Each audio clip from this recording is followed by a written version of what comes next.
Thank you, Lydia, and thank you to the Soundview branch in the New York Public Library for having me here, and to everyone, happy LGBTQ History Month. So I always like to start with a great image from history. This is a historic photo of the Queen's Pride Parade in Jackson Heights in Queens, showing that Bronx pride extends well beyond the boundaries of the Bronx.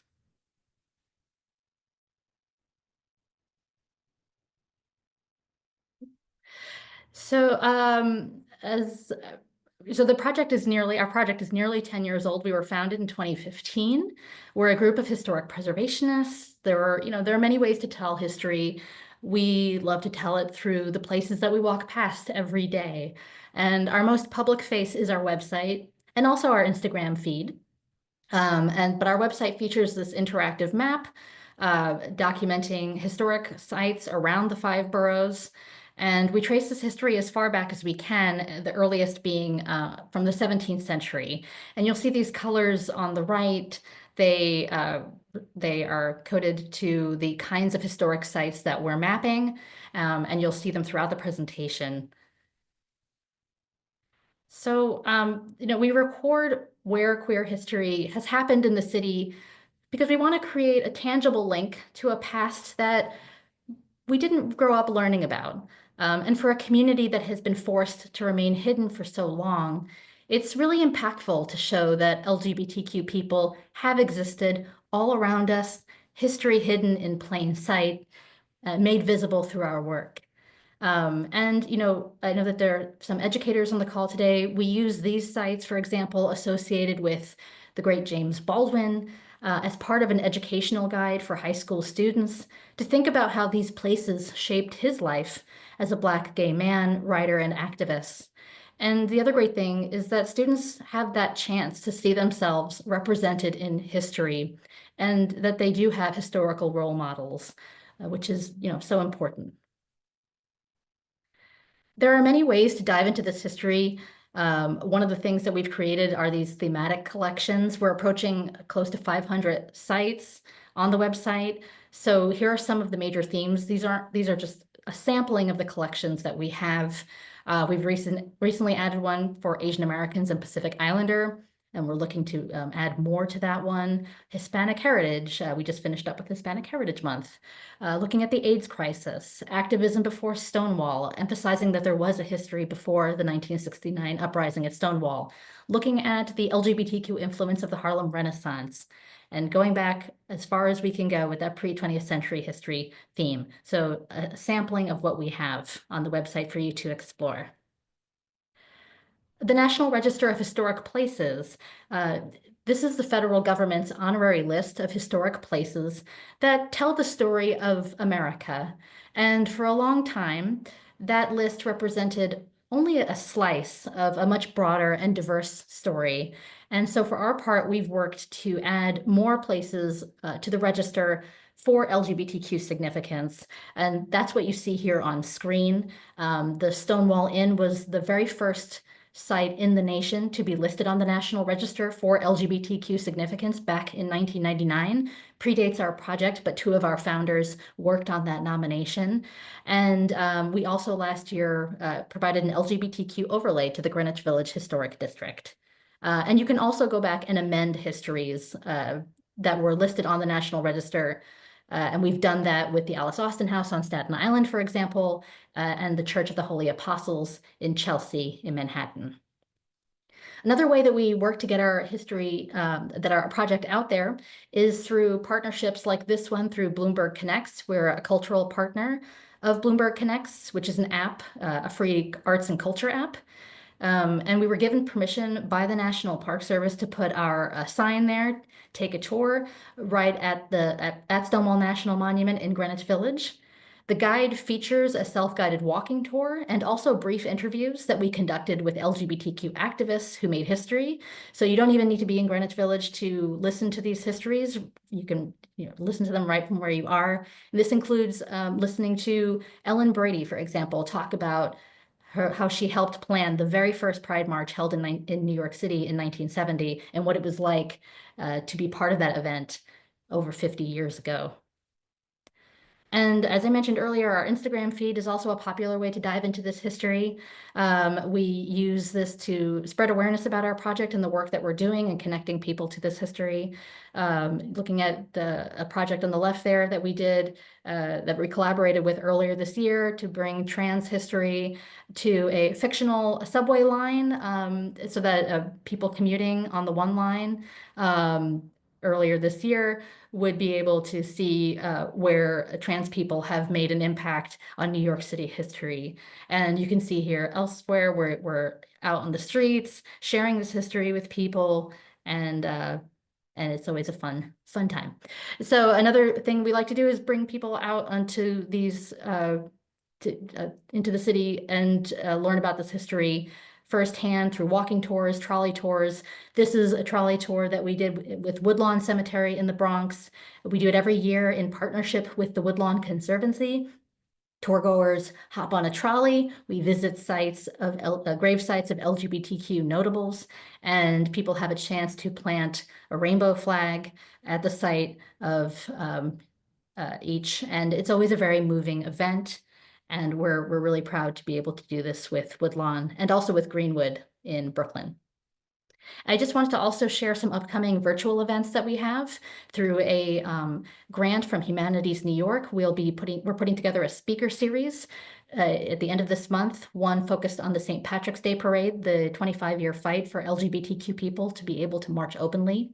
In November is Puerto Rican Heritage Month, and we'll be looking at Puerto Rican LGBTQ culture in New York, and that includes one of our speakers is from the Bronx, and will be featured in this presentation as you'll see as I go forward.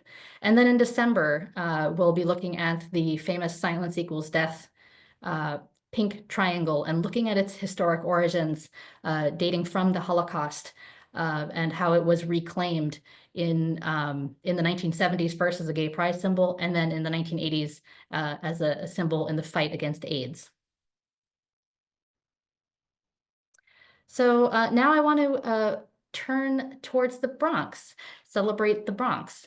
I'm going to start with 3 sites just quickly, looking at people who were born in the Bronx, but we've mapped a historic site for them in Manhattan because that's where they lived as adults and where they did their most important work.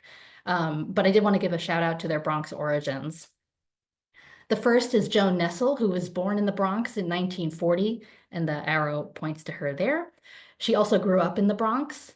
She's featured in several historic places on our website, including her longtime residence on Manhattan's Upper West Side, where she lived from 1974 to 2002. And in 1974, she and other women from the Gay Academic Union founded the Lesbian Herstory Archives, which was located in this Upper West Side apartment until it moved to its own building in Park Slope, Brooklyn, where it still is today. And the archives was created in the first place to preserve and share lesbian history and culture, which was otherwise invisible in mainstream society other than through stereotype, and to create a communal space for lesbians. And this archival image, is from that apartment with some of the founders and founding members of the archives. Alvin Beltrop was a photographer, and he was gay, and was born in the Bronx in 1948, and he also grew up there. And in 1975, he moved to this East Village apartment building in Manhattan, where he used the bathroom to develop and print the majority of his photographs. Beltrop spent over a decade photographing the abandoned piers on Manhattan's West Side in the 70s and 80s.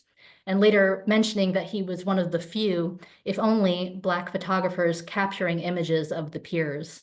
His work also documented gay life on the piers. His photos have come to greater attention since his death from cancer in 2004, and 5 years ago, the Bronx Museum of Art hosted a retrospective of Beltrop's work. And so I love the Muppets and Jim Henson, so it's always fun to talk about this site. Richard Hunt was born in the Bronx in 1951, but he was raised in New Jersey. And after high school, he joined the Jim Henson Company in 1969 and became one of the core Muppet performers at the Henson Company. And he was also openly gay. His colleagues knew about his sexuality, and so he was welcomed in that space.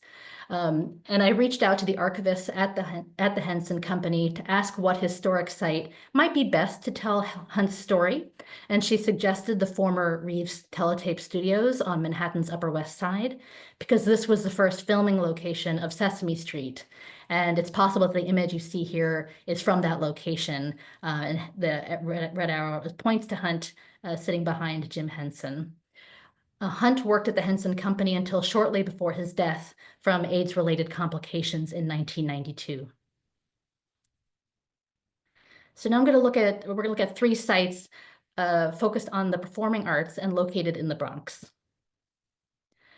So the first is the Prospect Theater on Prospect Avenue, which opened in 1910 and 10 years later was significantly expanded with the construction of a new 3,500-seat auditorium. And during the 1920s and early 1930s, it mainly featured Yiddish theater. And you can see that this is included in our curated collection, Jewish New York. So there are other sites in that theme if you'd like to explore more. And in 1923, the Yiddish play, The God of Vengeance, was performed at the Prospect Theater. And you can see the program of that production here on the left. The play originally opened in Berlin in 1907. And then an English language version appeared, but immediately before the English language of that play came to the Bronx, came to the Prospect Theater in 1923.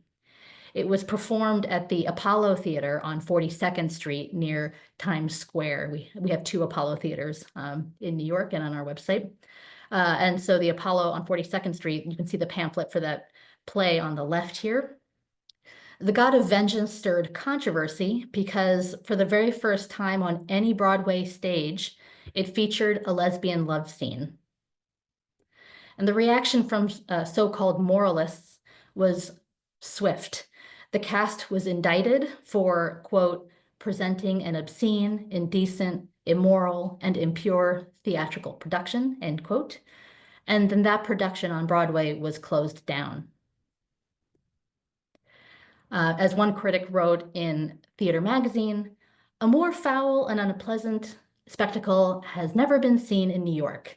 The audience is treated to a nightgown scene in which the women make overtures to each other, which go so far beyond the pale of what is permissible that I can only voice my astonishment at the authorities, allowing a thing of this sort to be continued before heterosexual audiences.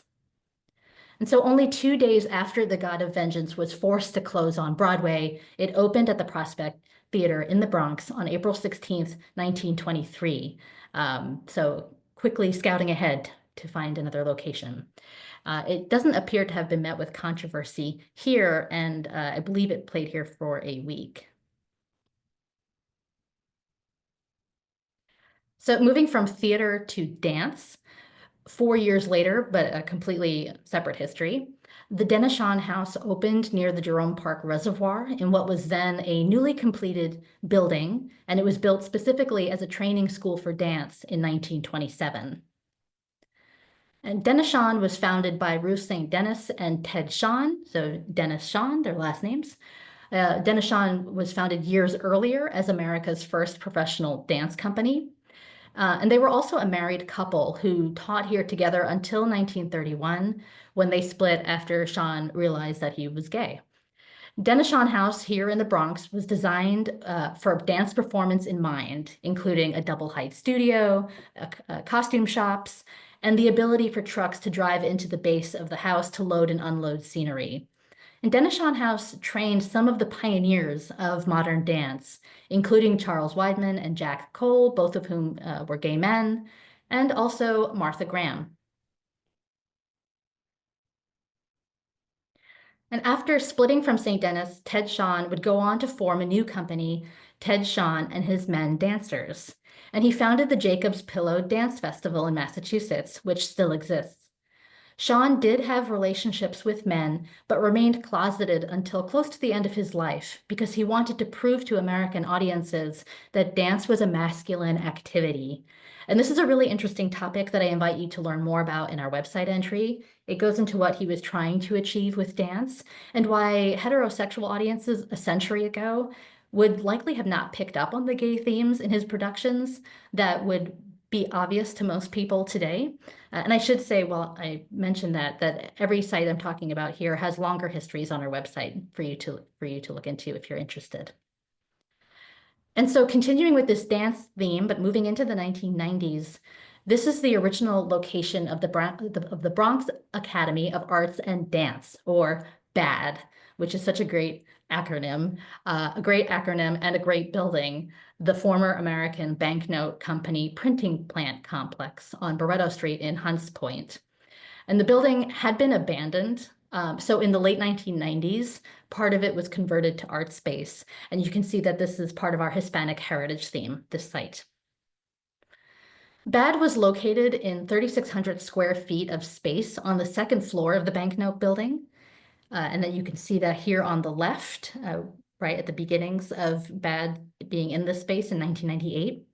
And it was founded in 1998 by Arthur Aviles, a dancer and choreographer who you see in both photos here, and Charles Rice Gonzalez, a writer and gay rights activist.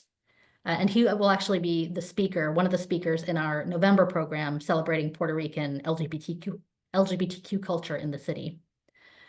So BAD's intention was to provide programming that empowered women, people of color, and the LGBTQ community, which was especially important to Rice Gonzalez and Aviles, given their own challenging experiences of being gay Puerto Rican men in the Bronx. BAD was also home to the Arthur Aviles Typical Theater, a contemporary dance company centered on Latina and LGBTQ-themed works. Aviles is pictured here with his hand up and with his company outside the BAD space in the Banknote building. There weren't many opportunities at the time for LGBTQ people and LGBTQ people of color to gather in the Bronx. So BAD provided freedom of expression and community for queer artists and audiences. And these are some great photos, all of these lent to us by the BAD archive. And I should say that BAD is still around today and has since relocated. It's in Westchester Square, a great space. So now we're going to look at 5 residences of Bronx changemakers. Starting with Rose Schneiderman, this apartment building on Andrews Avenue was her home from 1925 to 1937.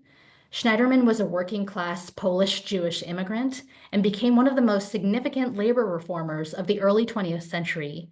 She was one of many leading figures, women figures in the progressive reform movement at the turn of the 20th century who might today identify as lesbian. And you can see that this site is part of our lesbian progressive reformers theme. Lots of great sites in there. By the time Schneiderman had moved to the Bronx in 1925, she had been involved in labor reform and union organizing for women for some 20 years. She was a leader, for example, in calling for factory safety laws following the devastating fire that killed 146 workers at the Triangle Waste Company in 1911, and that's the building you see here on the right. And the building is still there today near Washington Square Park in Manhattan, and we've mapped it on our website. Most of the victims of that fire were Jewish and Italian women, immigrants, all young, and Schneiderman had known some of them because she had tried to organize the group into a union. So this tragedy was deeply personal to her. And when she moved to the Bronx in 1925, by that point, she was president of the Women's Trade Union League of New York, a title she had held since 1918. And then a year later, in 1926, she became president of the national organization as well. She was a strong advocate for a minimum wage law for women, with particular attention to African-American laundry workers who were being exploited. Schneiderman and her fellow reformer Molly Dewson, who you see on the right at the Social Security Board, and who is also featured on our website. They both persuaded the New York State legislature to pass this minimum wage law for women in 1933.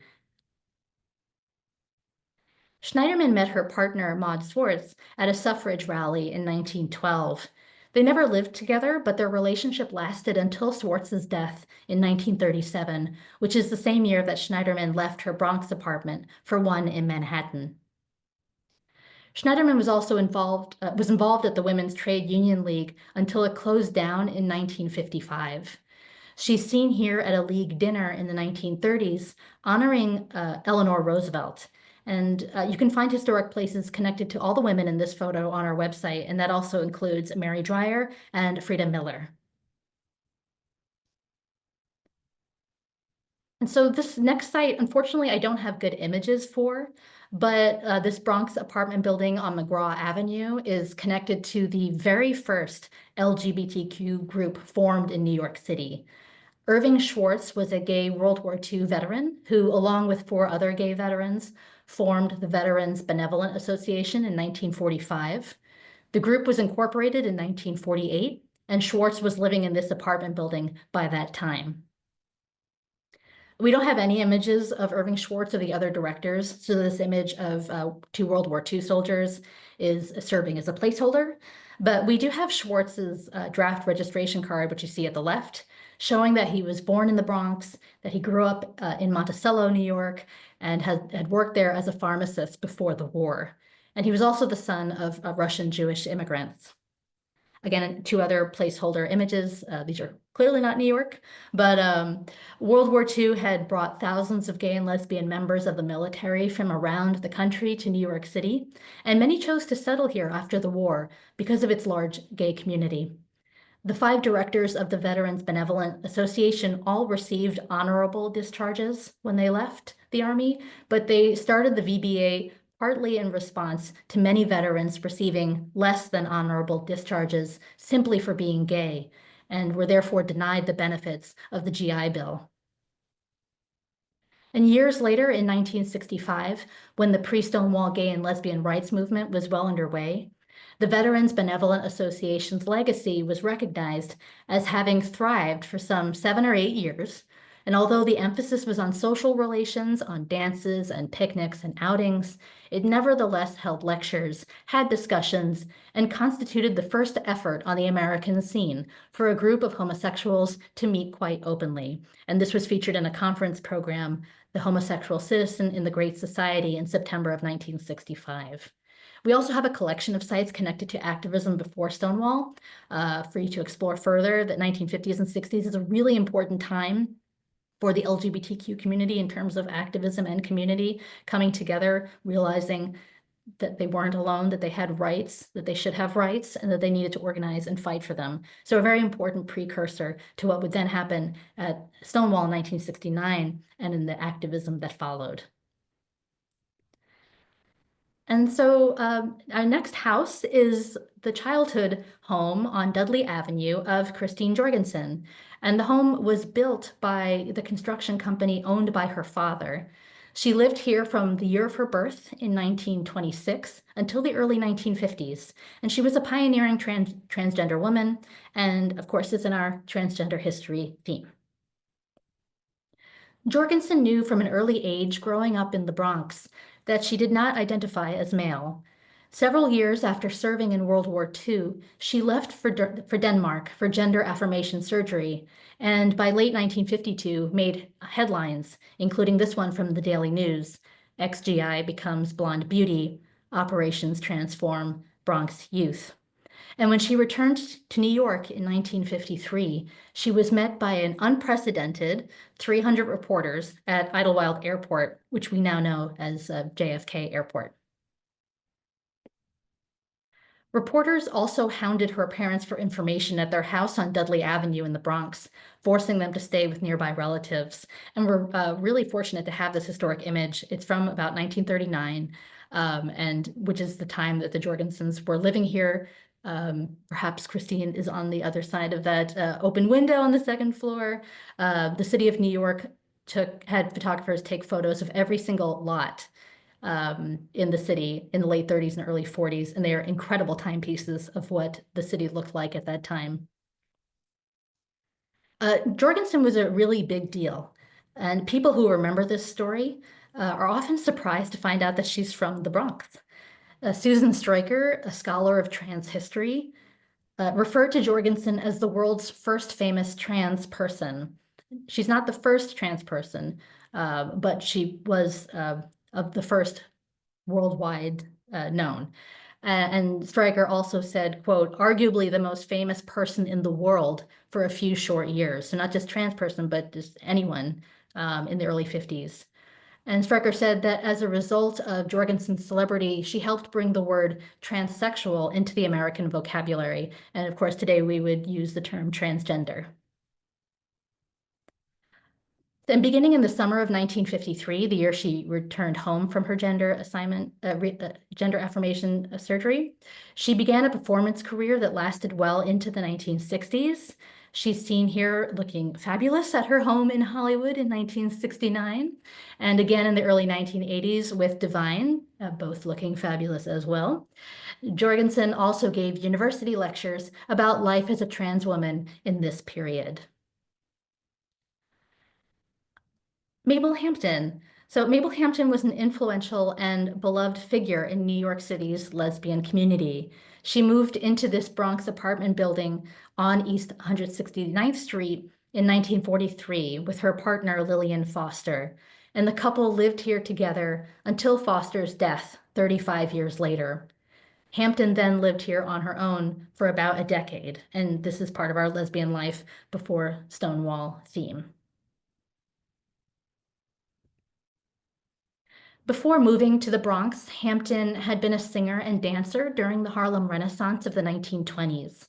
Oral histories that she recorded later in life for the Lesbian Her Story archives give really great insight into African-American lesbian life in 20th century New York. And she's pictured here on the right with Lillian Foster in 1976, a couple of years before Foster's death. Hampton was openly lesbian her whole life, saying at a gay pride rally in 1984, "I am proud of myself and my people. I would like all my people to be free in this world, my gay people and my Black people." She's pictured here with Joan Nessel, who I mentioned before was one of the co-founders of the Lesbian Her Story archives. Hampton had been a domestic worker at Nessel's childhood home in the Bronx and was an important mentor to her. And here you see Hampton joined by Nessel behind her and other archives members at a New York City Pride March in the 1980s. Hampton was a founding member of the archives and donated her large collection of lesbian pulp fiction novels there. And the last resident we'll look at in this section is for Ron Jacobowitz, who was very involved in LGBTQ activism and social life in the Bronx. So living in the Bronx and history in the Bronx with LGBTQ activism and social life. Jacobowitz lived in this apartment building near Mosholu Parkway from 1986 to 1994, shortly before his untimely death from AIDS-related complications. And in 1996, a street sign named in his memory was placed next to the building.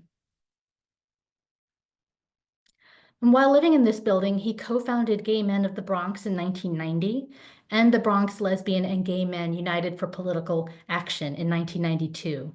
He also knew Charles Rice Gonzalez, who I talked about earlier at the Bronx Academy of Arts and Dance, because they were both co-founders of Gay Men of the Bronx. GMOB, their acronym, was a social group, but was also known, it was also involved in activism targeting homophobic incidents in the Bronx. And the political action group advocated for the borough's LGBTQ residents by engaging with elected officials and pushing for citywide domestic partnership legislation, along with many other causes. Jacobowitz's papers on Bronx LGBTQ activism was donated to the New York Public Library, which is how we learned a lot about this history. And I should say there's a lot, the New York Public Library has a really large LGBTQ collection that is so important to the work that we do and many others do. And I also want to give thanks to Ron Jacobowicz's family who spoke with me about him and shared some of the images of him that we feature on the website. Both the Gay Men of the Bronx and the Political Action Group were joined by a third group, Bronx Lesbians United in Sisterhood, as part of a Bronx contingent that participated in the March for Truth in Ridgewood, Queens in 1993. You can see on the left here that they met at Fordham Plaza in front of Sears, and that if you're taking the bus, if you're taking their bus, call Helen in the Bronx. And so the March for Truth is a bit of a complicated story to get into today, but it is mapped on our website, so you can learn more about it there. Essentially, it brought together LGBTQ groups and allies to confront the homophobic reaction to a public school curriculum that was designed to promote acceptance of all of New York City's diverse communities. It was a 446-page document, and a few pages were dedicated to LGBTQ families, and that caused an uproar throughout the city. And so this march was held in response to call attention to all the lies that had been spread against gay teachers in particular.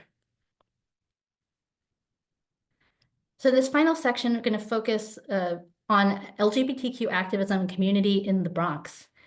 And Ron Jacobowicz's story provides a nice transition into telling the broader story of this activism and the visibility of the community in the Bronx.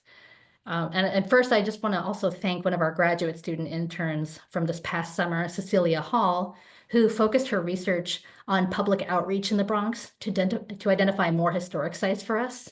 We had previously thought that Bronx LGBTQ activism began in the early 1980s, but Cecilia, through speaking to people in the community and digging through various archives, learned that this began in the early 1970s, soon after the 1969 Stonewall Uprising. And I wouldn't be surprised if in the future we find something that's even earlier than that.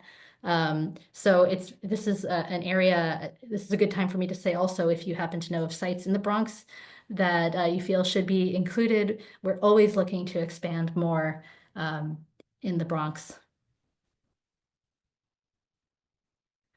So the activism that she uncovered includes a ZAP held by the Gay Activists Alliance at Gould Memorial Library in 1971. The library was then on the NYU University Heights campus, but is now Bronx Community College. And we have a theme all around the many ZAPs that the Gay Activists Alliance planned throughout the city. But first, what is the Gay Activists Alliance? What is GAA? GAA was one of the first gay rights groups to form after the 1969 Stonewall Uprising, and were based in this former firehouse in Soho in Manhattan in the early 1970s. The firehouse was considered the most important community center for LGBTQ people in this period. And you can see here on the right, a dance being held there in 1971. This is mapped on our website. It's a really great space. Many different groups came through. GAA held many ZAPs across the city, as I mentioned earlier, and you can see the ones that we've documented so far, largely in Manhattan, but a couple in Brooklyn. And thanks to Cecilia's research, we've added one in the Bronx. What is a ZAP? So a ZAP was a direct, surprise, public confrontation with political figures and others regarding gay rights and discrimination, and they were designed to gain media attention. You see some of the sites on the right that we feature on the website. And so in the Bronx, GAA coordinated a ZAP at Gould Memorial Library on November 14th, 1971, because the presumptive Democratic presidential nominee, Edmund Muskie, was scheduled to speak there. And Muskie had been silent on the issue of gay civil rights, so Gay Activists Alliance members confronted him about it. And the ZAP was led by Hal Offen, a Bronxite and GAA activist. So the image on the left is not that ZAP. It's a ZAP that the group did in Brooklyn, but I wanted to show you an image of Arthur Evans, who's at center, holding that was Socrates a lousy teacher sign. Evans approached Muskie at the end of the Gould Memorial Library event in the Bronx and loudly asked in front of the audience, "What do you think of equal rights for homosexuals?" And Muskie replied, "I haven't thought about them."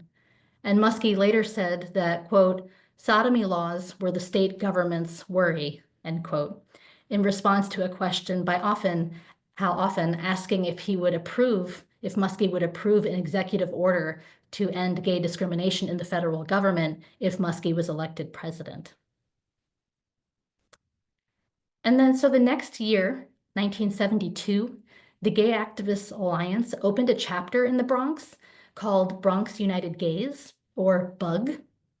The group held a ZAP at the home of Councilman Michael DeMarco in February of 1972 because he was the chief opponent of the so-called Gay Rights Bill, which was introduced into the New York City Council a year earlier to prohibit discrimination based on sexual orientation. And this site is part of our Activism Outside Manhattan theme, wanting to draw attention to the fact that LGBTQ activism did not solely take place in Manhattan. So first, a little bit about Bronx United Gays. Hal Offen, who I mentioned earlier, was a GAA member. And as I said, he lived in the Bronx. So he was the one to lead the way with forming Bronx United Gays. The group was around until the mid-1970s. Bug's newspaper was appropriately called the Fly Paper. And Cecilia, our intern, went through the LGBT periodical collection at NYPL and found several great bits of ephemera like this one. And then she was sent a Bug button by Kevin Gillespie, who was chair of the Gay Activists Alliance's Community Relations Committee. So it's great because we get to see the logo in color, which would otherwise have been lost if we only had something like the newsletter on the left, even though that's in itself incredibly valuable. Councilman DeMarco's residence in the Bronx, we don't have photos from that ZAP, but it was targeted by GAA and Bronx United Gays in February of 1972. The demonstration in front of his house included people handing out leaflets and holding picket signs and also chanting and singing.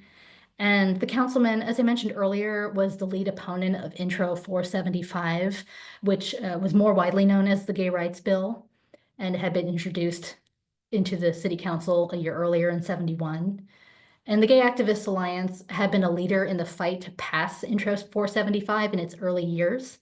And you see them here in a candlelight march to City Hall in Lower Manhattan, along with gay and lesbian groups like the Daughters of Bilitis and the Mattachine Society. Both groups predate the 1969 Stonewall Uprising. And then also groups like Radical Lesbians, which were formed after the uprising. And it actually took until 1986 for the Gay Rights Bill to pass, so about a 15-year journey.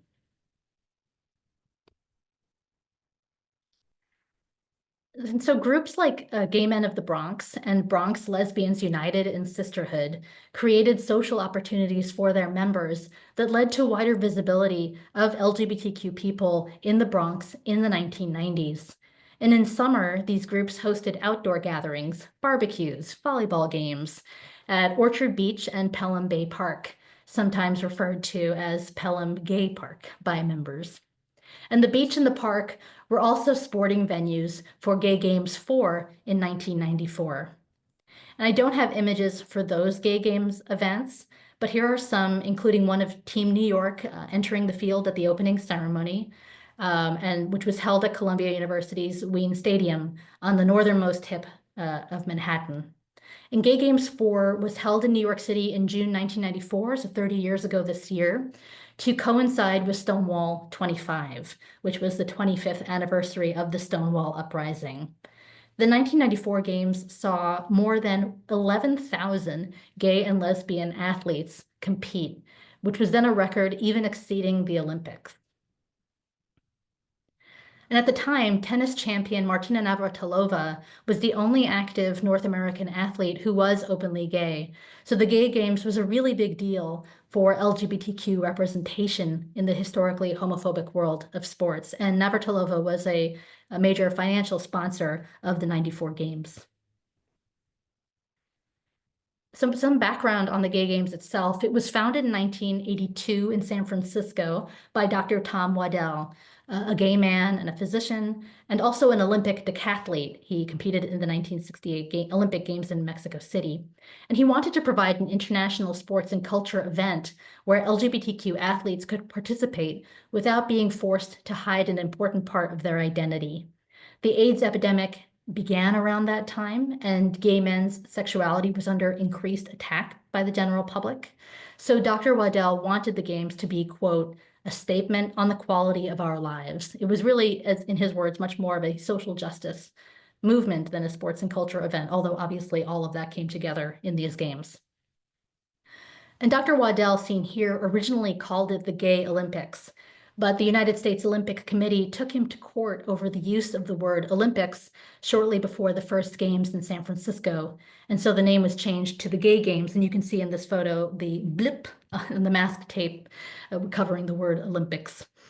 He fought the case in court for several years, arguing that other groups were using the word Olympics without issue. And you can see in his hand, he's holding a piece of paper with examples like the crab cooking Olympics, the dog Olympics, the rat Olympics, the Xerox Olympics. And it's a battle he unfortunately lost in court shortly before his death from AIDS-related complications in 1987. His legacy was remembered at the closing ceremony of the 1994 Gay Games, which was held at the old Yankee Stadium in the Bronx.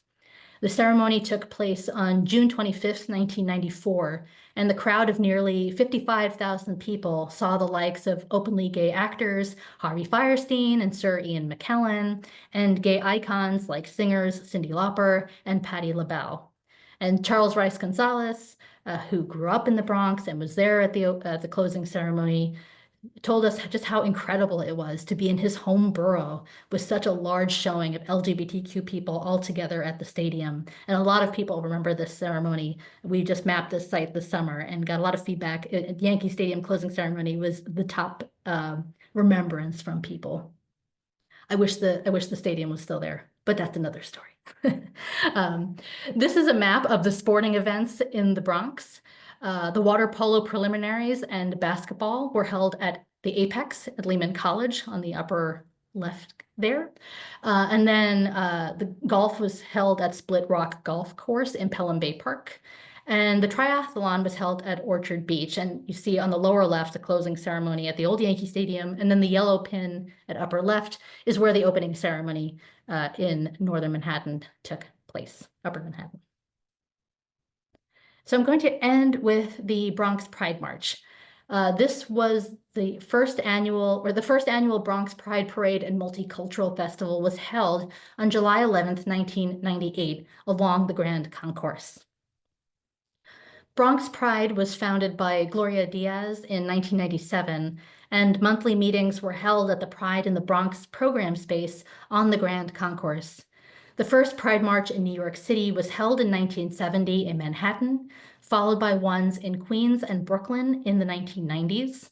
The Bronx was then the fourth borough to hold an LGBTQ Pride March when the first kicked off in 1998. And this was really important for the boroughs to have their own, boroughs outside of Manhattan to have their own Pride marches. And as you can see by this quote, the importance of it. The Bronx is here, the Bronx is queer, we're not in the village, we're everywhere. You hear from people who were told, living in a borough outside Manhattan, would go back to the village, go back to Greenwich Village and be gay there. But people wanted to be visible in their own home boroughs. And so these Pride marches were just so important in helping that.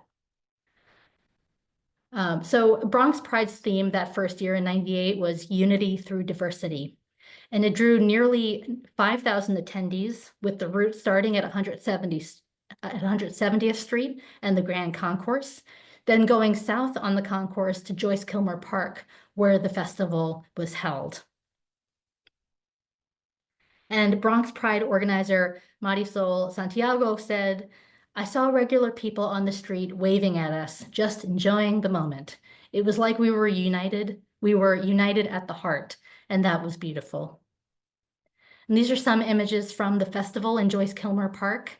Charles Rice Gonzalez, who stage managed the festivities at the festival, told us this summer, quote, "We loved marching in a pride parade in our own town." And you can see him and Arthur Aviles on the left in the black and white image. And actually, I want to credit Homo Visiones. It's a screenshot on the right, the color image. Homo Visiones was a Latina public access television in the 1990s, and their archive is a lot of their archive is available at the Center for Puerto Rican Studies in Manhattan, and it's been a really great source of information for us for a number of historic sites that we might otherwise not have footage for. And so finally, this is a photo collage from the Second Bronx Pride in 1999. The event was held annually in July for 4 years, ending in 2001. And then since that time, other Pride events include the Bronx Pride Festival and Health Fair, organized by Apollonia Cruz, the Bronx Pride March, organized by the Office of the Bronx Borough President and the Bronx LGBTQIA+ Task Force, and the Bronx Pride Festival, organized by Destination Tomorrow. And so that concludes my part of the presentation, and I again invite you to explore our website for more in-depth stories and ones I covered today and ones I didn't. And again, if you have ideas of sites in the Bronx or elsewhere in the city that you feel should be included on our map, we would love to hear from you.